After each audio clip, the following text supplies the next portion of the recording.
नमस्कार, आप देख रहे हैं टोटल न्यूज। आपके साथ मैं हूं सौरभ जौहरी। इस खास पेशकश में आपका स्वागत है। एसवाईएल का राग एक बार फिर से हरियाणा में छिड़ने लगा है। एक बार फिर से उस पर सियासत देखी जा रही है। हरियाणा में जैसे जैसे चुनावी साल करीब आ रहा है वैसे वैसे प्रदेश का सियासी पारा भी चढ़ता जा रहा है। सत्ता पक्ष और विपक्ष के बीच प्रदेश के ज्वलंत मुद्दे को लेकर आरोप प्रत्यारोप का दौर लगातार जारी है। हरियाणा में एसवाईएल का मुद्दा भी काफी पुराना है, जिसको लेकर सियासी बयानबाजी फिर से रफ्तार पकड़ रही है। दरअसल हरियाणा के पूर्व सीएम भूपेंद्र सिंह हुड्डा का एसवाईएल पर एक बयान सामने आया, जिसमें उन्होंने मुद्दे को लेकर मौजूदा सरकार को गैर जिम्मेदार बताया और दावा किया कि जब कांग्रेस की सरकार आएगी तो एसवाईएल का मुद्दा हल करेंगे।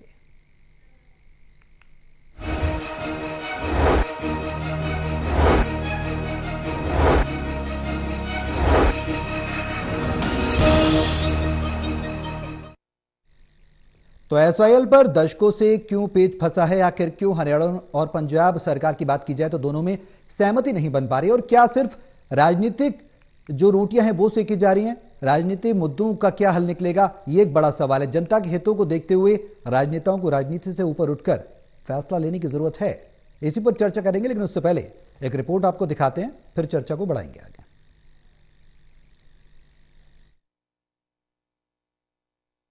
एसवाईएल का मुद्दा एक बार फिर हरियाणा की सियासत के एजेंडे में है, क्योंकि किसान हर सियासी पार्टी के लिए अहम वोट बैंक है। दरअसल कुछ वक्त पहले सुप्रीम कोर्ट में सुनवाई के दौरान पंजाब को सख्ती से चेतावनी देने और 2 दिन पहले ही एसवाईएल पर पूर्व सीएम भूपेंद्र हुड्डा के बयान कि कांग्रेस की सरकार आती है तो इसका समाधान हम निकालेंगे। जिन्होंने ना सुना हो भूपेंद्र हुड्डा को बोलते हुए सुनिए। हाँ, फिर कर दिया तो इम्प्लीमेंटेशन करवाना तो जिम्मेवारी है ना। हम बैठेंगे वहां, उसके ऊपर दबाव देंगे केंद्र सरकार के ऊपर। ये थोड़ा ये पंजाब सरकार का हम नहीं दे सकते तो कोई मतलब नहीं। तो फिर कोई दूसरे, ये फेडरल स्ट्रक्चर है संविधान में, इस देश का फेडरल स्ट्रक्चर है। इसका मतलब स्टेट की वो भी है, लेकिन राष्ट्रीय एक है, एक देश है, समझे। ये तो फिर यहाँ से किसी के स्टेट में से बिजली जाती है वो बंद कर देगा, हिमाचल हम बिजली बंद कर देगा, हिमाचल किसी का पानी बंद कर देगा। ये रोडवेज सड़कों से जाते हैं, आवागमन होता है, ये बंद कर देंगे कोई स्टेट, फिर देश का क्या रहेगा? फिर फेडरल स्ट्रक्चर कहाँ रह गया? जाहिर है कि जब कांग्रेस का बड़ा चौधरी और फिर कांग्रेस की सरकार आने का दावा कर रहे भूपेंद्र हुड्डा के इस मुद्दे पर नए बयान को सुना तो सरकार चला रही बीजेपी को भी जवाब तो देना ही था। कैबिनेट में मंत्री और किसानों का महकमा देख रहे जेपी दलाल ने भी अपनी बात रखी। और पंजाब सरकार नहीं मानने वाली। ये तो उच्चतम न्यायालय ने अपने देख रेख में इस नहर का निर्माण करवाना पड़ेगा। और ये नहर हमारे दक्षिण हरियाणा के लिए, प्यासी धरती के लिए बहुत बड़ी चीज है। और दुर्भाग्य देखिए कि केजरीवाल जी और उनकी पार्टी कहती है कि एक बूंद भी हरियाणा को पानी नहीं दूंगा, और हर जिले में एक पंजाब का मंत्री लगा के कहता है कि आम आदमी पार्टी के लिए वोट मांगूंगा। मतलब हमारे को जख्मों पर नमक छिड़कने का काम करते हैं। गौरतलब है कि एसवाईएल पर प्रदेश की सियासत में चर्चा तभी होती है जब सुप्रीम कोर्ट में कभी सुनवाई हो या प्रदेश में विधानसभा या लोकसभा के चुनाव नजदीक हों। कांग्रेस हो या बीजेपी, दोनों को ये जवाब तो देना बनता ही है कि 2004 से 2014 तक केंद्र में कांग्रेस की सरकार थी। मनमोहन सिंह लगातार दूसरी बार प्रधानमंत्री थे। अब 2014 से 24 आते आते केंद्र और राज्य में बीजेपी की सरकार, तब भी समस्या का हल तो नहीं निकला। हालांकि सुप्रीम कोर्ट में हरियाणा सरकार ने एसवाईएल पर अपनी जोरदार पैरवी की। पंजाब अड़ा हुआ है, साडे कोले ता दूजिया नाल वंडन लई एक बूंद भी पानी नहीं है। सवाल ये कि अगर भूपेंद्र हुड्डा समस्या के समाधान का नया फार्मूला ले आए हैं तो बीजेपी सरकार ऐसा क्यों नहीं कर सकती? यकीनन हुड्डा के बयान ने गेंद को मनोहर लाल के पाले में डाल दिया है। Haryana bureau, total news. तो हरियाणा को उसके हक का पानी कब मिलेगा, एक बड़ा सवाल बना हुआ है, क्योंकि एसवाईएल का मुद्दा दशकों पुराना है। तकरीबन 57 साल हो चुके हैं जब से हरियाणा पंजाब से अलग हुआ, तब से विवाद बना हुआ है। बता दें कि 212 तकरीबन किलोमीटर का ये जो हिस्सा है, उसमें 121 से 122 किलोमीटर जो पंजाब के क्षेत्र में पड़ता है, उसका निर्माण पंजाब की तरफ से फिलहाल नहीं करवाया जा रहा है। जबकि अगर 1980 तक के एक इतिहास को हम देख लें तो 1980 तक निर्माण हरियाणा की ओर से किया जा चुका था अपने 90 किलोमीटर के हिस्से का। यानी कि हरियाणा पानी को चाहता है कि पानी एसवाईएल का मिले, विवाद यही है कि सुप्रीम कोर्ट के कई आदेश दिए गए, पंजाब सरकार को कई निर्देश दिए गए, उसके बाद भी नतीजा सिफर ही रहा। आखिर क्यों यह विवाद जस का तस बना हुआ है, क्यों हरियाणा को उसका हक नहीं मिल पा रहा है? सीधा सा सवाल है, क्योंकि पंजाब नहीं चाहता कि एसवाईएल का पानी हरियाणा में जाए। अब ऐसे में सवाल कई खड़े हो रहे हैं, राजनीतिक रोटियां सेकी जा रही हैं, लेकिन आम लोगों का क्या होगा कि आखिर किसानों के हितों का क्या होगा? पंजाब सरकार अपने किसानों के हित साधने में लगी हुई है, हरियाणा सरकार आम लोगों को पानी मुहैया कराने की बात कर रही है, साथ ही किसानों की बात कर रही है। सवाल कई है कि आखिर पेच जो फंस रहा है, 5 दशक से ऊपर का समय हो चुका, यह हल क्यों नहीं निकल पा रहा है?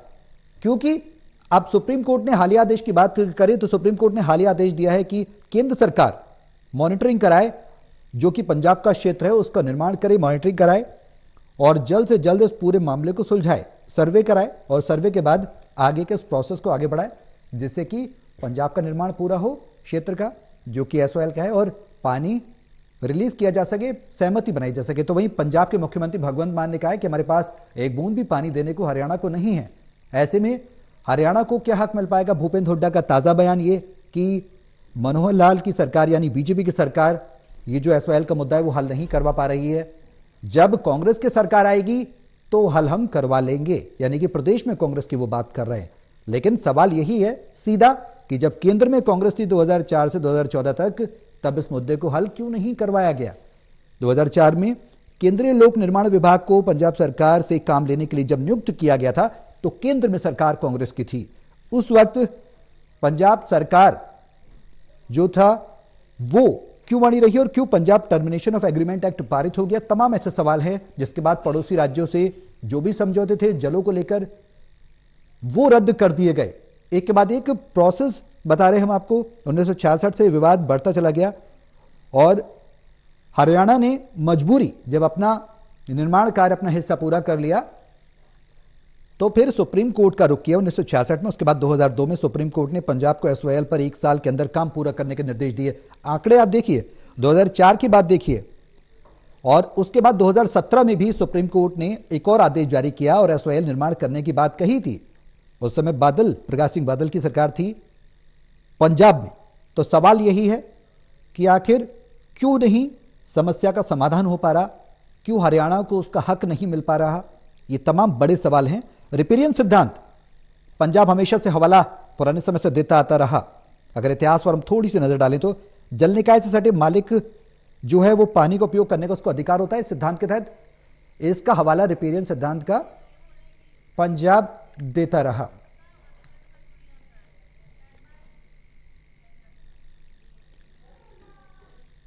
इसी मुद्दे पर हम चर्चा को आगे बढ़ाएंगे। हमारे साथ हमारे सहयोगी देवेंद्र कथुरिया एसोसिएट एडिटर हैं, पानीपत से जुड़े हुए हैं, और राजकुमार सिंह वरिष्ठ पत्रकार हैं।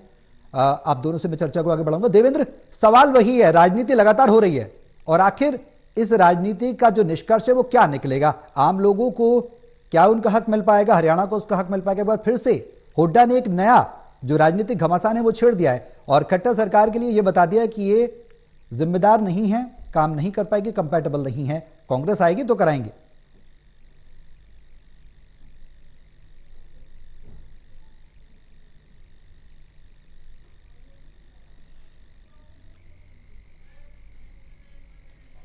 बिल्कुल यही सवाल मेरा राजकुमार जी आपसे है। आखिर विवाद की जो जड़ है वो जाहिर सी बात है, एक दशकों से ये विवाद लटका चला आ रहा है, क्यों आखिर हल नहीं मिल पा रहा? और हुड्डा के इस बयान के बाद एक बार फिर से एसवाईएल को लेकर सियासत तेज हो रही है प्रदेश में। देखिए, विवाद की जड़ में राजनीति है और जब आप कह रहे हैं कि सियासत तेज होगी तो राजनीति से इस मुद्दे का समाधान नहीं किया, इस मुद्दे को लगातार उलझाया है। यह कहना बहुत आसान है कि हम पावर में आएंगे तो उसका समाधान कर देंगे, पर वो कर पाना उतना आसान नहीं है। ये बात मैं इसलिए कह रहा हूं, जैसा आपने अपनी रिपोर्ट में भी कहा, ऐसे मौके आए हैं अतीत में जब केंद्र में, पंजाब में, हरियाणा में तीनों जगह कांग्रेस की सरकार रही, तब इस विवाद का समाधान शायद ज्यादा आसान होता, तब वैसा नहीं हुआ।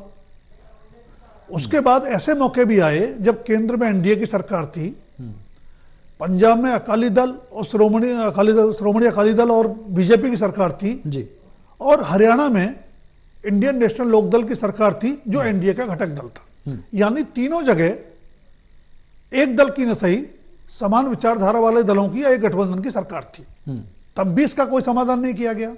उसमें ध्यान रखने की बात एक और भी है कि जब पंजाब में बादल सरकार थी, जो श्रोमणी अकाली दल और बीजेपी की सरकार थी, उस समय हरियाणा में ओम प्रकाश चौटाला की सरकार थी। देवीलाल परिवार और बादल परिवार के बीच निजी रिश्ते हैं, पारिवारिक रिश्ते हैं जी।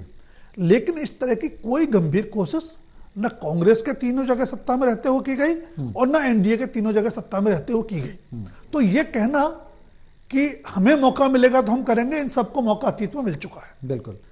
अब विवाद की जड़ की दो चीजें हैं। एक तो यह है कि पंजाब और हरियाणा दोनों के लिए भावनात्मक मुद्दा बन गया है। इसमें दो राय नहीं है कि हरियाणा के लिए एसवाईएल लाइफ लाइन है, जीवन रेखा है। हरियाणा के एक बड़े हिस्से में जी। सिंचाई के लिए, पेयजल के लिए पानी की जरूरत है जो उपलब्ध नहीं है। बिल्कुल। दूसरी बात, एसवाईएल के पानी पर या पंजाब के अंदर जो पानी नदियों का उपलब्ध है उस पर पंजाब हरियाणा का जायज हक बनता है, क्योंकि पंजाब से ही अलग होकर के हरियाणा बना है। तो आप ये नहीं कर सकते कि एक भूखंड से अलग होकर अगर एक अलग राज्य बन गया तो उसका उस पर संसाधनों पर हक खत्म हो जाता है जी। दूसरे राज्य अब देख लें, उत्तर प्रदेश से उत्तराखंड अलग हुआ, मध्य प्रदेश से छत्तीसगढ़ अलग हुआ, बिहार से झारखंड अलग हुआ, आंध्र प्रदेश से तेलंगाना अलग हुआ। संसाधनों का बंटवारा हुआ है और बहुत सौहार्दपूर्वक हुआ। तीसरी बात, अब समस्या जो आती है पंजाब में और हरियाणा में जिन दो दलों की सरकार है जी। हरियाणा में बीजेपी की सरकार है, पंजाब में आम आदमी पार्टी की सरकार है और इन दोनों दलों के बीच 36 का आंकड़ा है। तो पंजाब और हरियाणा के बीच जो भावनात्मक मुद्दा है एसवाईएल को लेके, जिसको राजनीतिक दलों ने और नेताओं ने एक तरह से वोटों की नहर में तब्दील कर दिया है। अच्छी बात यह है कि पिछले कुछ चुनाव से इसकी अपील कम होती गई है, यानी वोटों की नहर में वोटों का जो पानी है वो लगातार कम होता जा रहा है। ये अच्छी बात है, इससे समाधान में मदद मिल सकती है। लेकिन तभी जब दोनों राज्यों के सत्तारूढ़ दल, सरकार थोड़ी संवेदनशीलता, थोड़ी समझदारी आपस में दिखाएं, क्योंकि ये दो देशों के बीच का मामला नहीं है, एक देश के दो राज्यों के बीच का बिल्कुल है। तीसरा जो अहम पहलू है, खासकर सुप्रीम कोर्ट के फैसले के बाद जी। पंजाब और हरियाणा के मुख्यमंत्री के बीच वार्ता हो चुकी है, लेकिन वार्ता का परिणाम हर बार वही होता है जो भगवंत मान अभी कहते हुए सुनाई पड़ रहे थे इस रिपोर्ट में कि हमारे पास तो एक बूंद पानी नहीं है। भाई पानी की बात ही नहीं है। अभी जो मुद्दा है वो एसवाईएल के निर्माण का है जी। सुप्रीम कोर्ट ने आदेश दिया है कि पंजाब अपने इलाके में, अपने क्षेत्र में एसवाईएल का निर्माण कराए, वो आप कराइए। बिल्कुल। उसके बाद मुद्दा आएगा पानी आपके पास कितना है और उसमें हरियाणा का हक कितना बनता है। पानी उपलब्ध होगा, उसी के आधार पर बंटवारा होगा, वो बात की बात है। तो आप उस बात को पहले लाना चाह रहे हैं। तीसरी बात, अगर कोई निष्कर्ष नहीं निकलता है, सुप्रीम कोर्ट ने भी एक समय समय दी है, ऐसा नहीं कि वो अनंत काल तक चीजें चलती रहेंगी। मुझे लगता है कि केंद्र सरकार को अब इस मामले में हस्तक्षेप करना चाहिए, दोनों राज्यों के मुख्यमंत्री को बुला के बैठाना चाहिए, और अगर कोई हल नहीं निकलता है फिर भी तो सीधे सीधे सुप्रीम कोर्ट में कंटेम्प्ट ऑफ कोर्ट का मामला बनता है।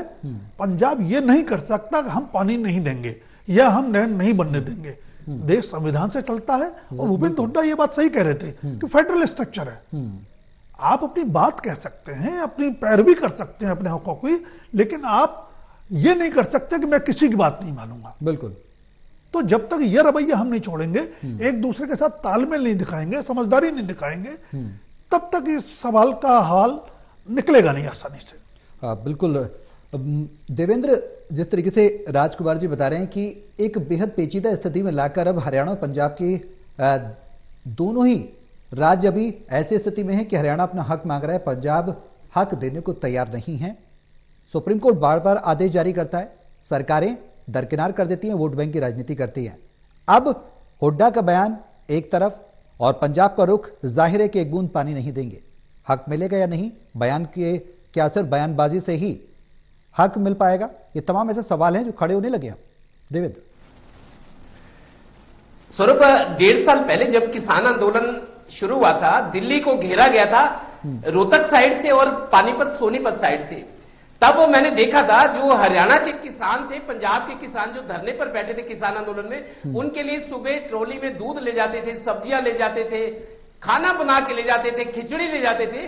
तब दोनों ने ये नारा दिया था कि हम किसान आंदोलन जिस तरीके से लड़ाई साझे तौर पर लड़ रहे हैं, एक दिन हम एसवाईएल का फैसला भी हम ही करेंगे, क्योंकि राजनीतिक लोग मामले को उलझाते हैं। मेरे को याद है किसान आंदोलन के दौरान उन्होंने कहा था जी एक बार किसान आंदोलन की लड़ाई हम जीत जाएं, उसके बाद हरियाणा पंजाब के किसान एसवाईएल के मुद्दे को भी सुलझाएंगे। और उन्होंने ये भी कहा था कि जो सियासत से जुड़े लोग हैं, जो सरकारें हैं, विपक्ष की जो जिम्मेदारी थी, इन लोगों ने मामले को उलझाया है, इसका राजनीतिक फायदा उठाया है। तो एक वक्त वो भी आया था। खैर किसान आंदोलन खत्म हो गया, दोनों सूबे के किसान काफी करीब थे, इकट्ठा सोते थे, बैठते थे, दिन में ताश खेलते थे, चर्चा होती थी, लेकिन वो समय पीछे गुजर गया।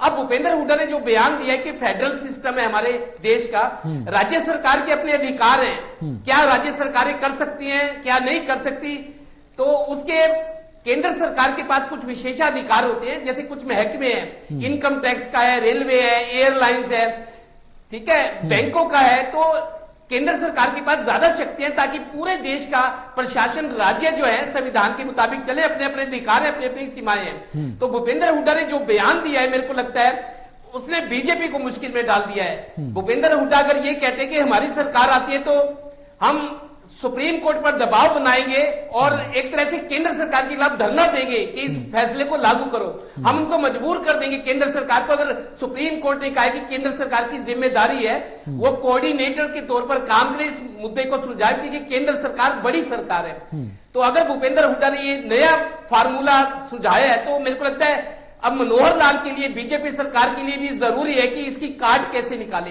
काट ही नहीं निकाले, वो आगे बढ़कर वो ये कहे कि अगर भूपेंद्र हुड्डा इस समस्या का सुलझा सकते हैं, जो उन्होंने फार्मूला दिया है कि अपने प्रदेश के हक के लिए अगर केंद्र सरकार के खिलाफ कुछ कड़े कदम उठाने पड़े तो हम उठा सकते, तो ये सरकार क्यों नहीं कर सकती।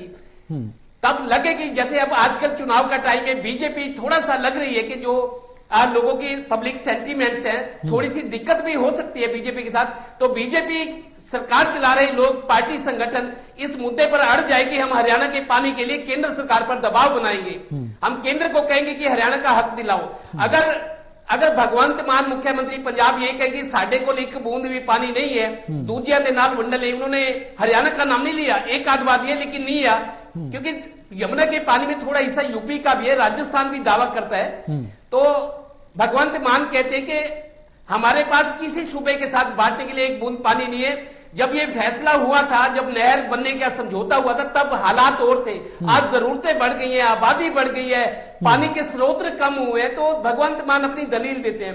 लेकिन भूपेंद्र हुड्डा ने जो दाव खेला है, बिल्कुल देवेंद्र, सवाल यही है कि भूपेंद्र हुड्डा ने जो दांव खेला है वो कहीं ना कहीं सरकार को पशुपेश की स्थिति में जरूर डाल दिया है। अब ऐसे में केंद्र सरकार के ऊपर मनोहर सरकार दबाव बनाए। राजकुमार जी, सीधे तौर पर राजनीति हो रही है, राजनीतिक बयानबाजी हो रही है, जनहित के मुद्दे भटकाए जा रहे हैं, मौजूदा सरकार को गैर जिम्मेदार बताया जा रहा है। अगर सुप्रीम कोर्ट के जो आदेश हैं, जो निर्देश हैं, उनको पालन कराने के लिए केंद्र सरकार से सर्वे कराने के लिए कहा गया है कि पंजाब सरकार से कराए, केंद्र सरकार कंफर्टेबल है, परिस्थिति क्या बनती है आप देख रहे हैं अगर सुप्रीम कोर्ट के निर्देशों का पालन, जैसे कि पहले भी आदेश कई बार दे चुका है सुप्रीम कोर्ट, नहीं किया पंजाब के द्वारा, ऐसे में अब क्या स्थिति बन रही है, केंद्र सरकार के पास क्या विकल्प होगा? देखिए, मुझे लगता है जैसा आपने राजनीति की बात फिर कही, नरेंद्र भी बोल रहे थे, राजनीति कैसा रोल प्ले करती है जी, उसका एक उदाहरण देखिए। कैप्टन अमरिंदर सिंह पंजाब में कांग्रेस सरकार के मुख्यमंत्री थे जब तमाम तरह की जल समझौते रद्द कर दिए गए।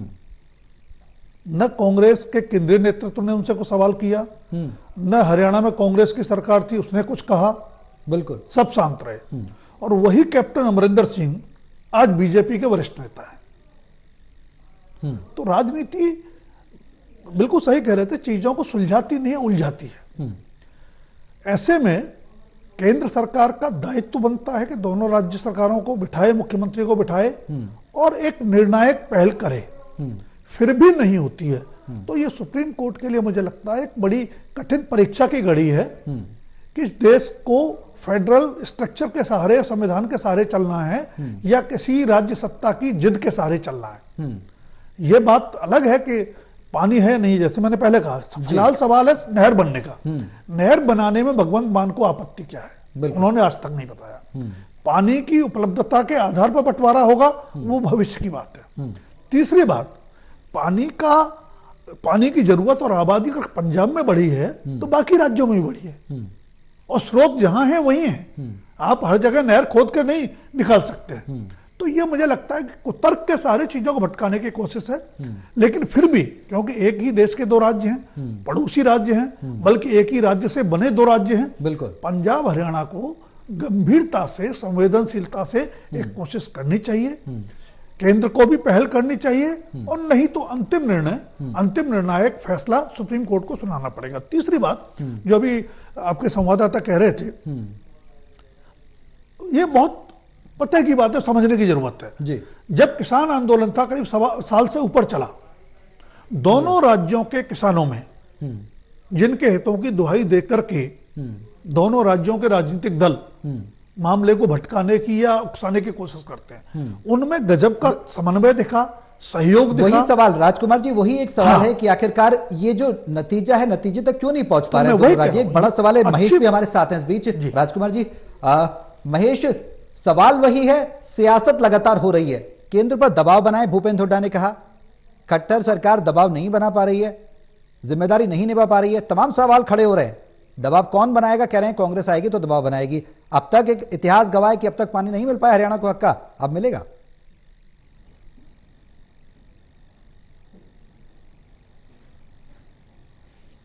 देखिए, बिल्कुल नरेंद्र मोदी प्रधानमंत्री को सख्त फैसलों के लिए पहचाना जाता है। राम मंदिर तक का श्रेय जो है वो प्रधानमंत्री नरेंद्र मोदी और पूरी भारतीय जनता पार्टी अगर ले रही है, तो सख्त फैसला लेने से यहां पर प्रधानमंत्री क्यों पीछे हटते हुए नजर आ रहे हैं। लगातार इस तरह के फैसले सुप्रीम कोर्ट की तरफ से आदेश के रूप में दिए जा चुके हैं, और लगातार पंजाब की सरकार, जहां पे जो भी सरकार रही हो, चाहे कांग्रेस की सरकार वहां पर रही हो, गठबंधन की एनडीए की सरकार वहां पर अकालियों की सरकार रही हो, और चाहे अब हाल फिलहाल की अगर बात की जाए तो आम आदमी पार्टी की सरकार है, लगातार ठेंगा हरियाणा की सरकार को, सुप्रीम कोर्ट के फैसलों को पंजाब की सरकार की तरफ से दिखाया गया है। चाहे अकाली दल का वक्त हो, चाहे कैप्टन अमरिंदर सिंह कांग्रेस पार्टी की सरकार चला रही हो, और चाहे आज की आम आदमी पार्टी की भगवंत मान की सरकार का हम जिक्र करें, लगातार सुप्रीम कोर्ट के फैसलों को दरकिनार यहां पर पंजाब की सरकार की तरफ से किया गया है, और हरियाणा की सरकार उस तरह की कोशिश है कभी अमल में नहीं ला पाई। लगातार सुप्रीम कोर्ट का यह फैसला हरियाणा के हक में आया है, बिल्कुल ये काबिले तारीफ है, और इसका जो श्रेय है ना सिर्फ भूपेंद्र सिंह हुड्डा ले रहे हैं, बल्कि उससे कहीं ज्यादा मनोहर लाल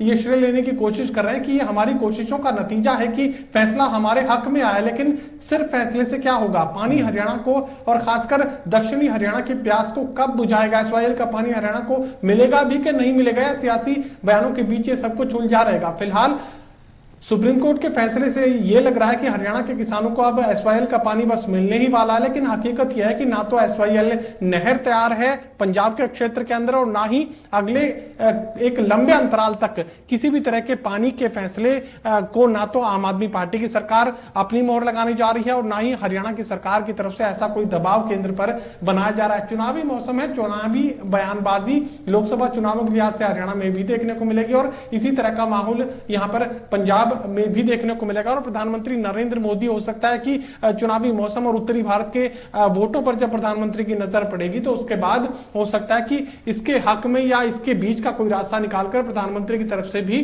कुछ शब्द एसवाईएल के पानी को लेकर बोल दिए जाए। लेकिन हाल फिलहाल तो यह लगता है कि पानी सिर्फ एक सपना है, जो हरियाणा को हाल फिलहाल सुप्रीम कोर्ट के इस फैसले से भी नहीं मिलने वाला। जी राजकुमार जी, एक लास्ट रिएक्शन में आपसे चाहूंगा, आखिर वजह क्या है? क्योंकि आपने भी एक जिक्र किया कि लगातार कांग्रेस की सरकार, चाहे केंद्र स्तर की बात करें, प्रदेश स्तर की बात करें, बनी रही।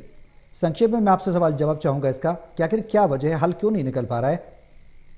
देखिए, दो चीजें, एक तो दोनों राज्यों के किसानों के हितों से जुड़ा सवाल है। लाइफलाइन अगर हरियाणा के लिए है तो पंजाब के लिए भी है, लेकिन पंजाब के पास अतीत में पानी सरप्लस रहा है, और हरियाणा के पास पानी की शुरुआत से कमी रही है। उसके बावजूद अगर समाधान नहीं निकला है तो सिर्फ इसलिए कि राजनीतिक दल हों या उनके नेता हों, उनकी कोशिश मुद्दों को बनाए रखने की होती है, ताकि चुनाव के समय उनको हवा दे करके असली मुद्दों से ध्यान भटा करके अपना चुनावी नैया पार कर लीजिए। बिल्कुल। लेकिन अब जैसा कि किसान आंदोलन के दौरान हमने दोनों राज्यों के किसानों के बीच समन्वय देखा, उससे उम्मीद ये बंधी है, और उसका संदेश भी यही है लोगों के लिए कि इस मुद्दे पर वोटों की फसल अब नहीं काट सकते। बिल्कुल। इसलिए इस मुद्दे को खामखा भावनात्मक टकराव के तौर पर इस्तेमाल करने के बजाय समाधान की दिशा में बढ़ना चाहिए। वही दोनों राज्यों के हित में होगा, और जो राज्यों के हित में वो राजनीतिक दलों के हित में भी होगा ही अंततः। बिल्कुल। चलिए, बहुत शुक्रिया आप सभी का हमारे साथ इस चर्चा में शामिल होने के लिए। लगातार सवाल यही बने हुए हैं कि आखिरकार एसओएल का मुद्दा सुलझेगा कब, हरियाणा को उसका हक कब मिलेगा। बड़ा सवाल है केंद्र सरकार का रोल इसमें क्या होगा। सुप्रीम कोर्ट के आदेश के बाद यह देखना होगा, सर्वे होगा एसओएल पर, पंजाब क्या मानेगा, अपने क्षेत्र के नहर का निर्माण करेगा। ये तमाम ऐसे सवाल हैं जो भविष्य के गर्भ में हैं। देखना होगा इस पर केंद्र का क्या रुख रहता है, पंजाब और हरियाणा में क्या कुछ तकरार का समाधान निकल पाता है। मेरे साथ इस खास पेशकश में अभी के लिए बस इतना ही। नमस्कार।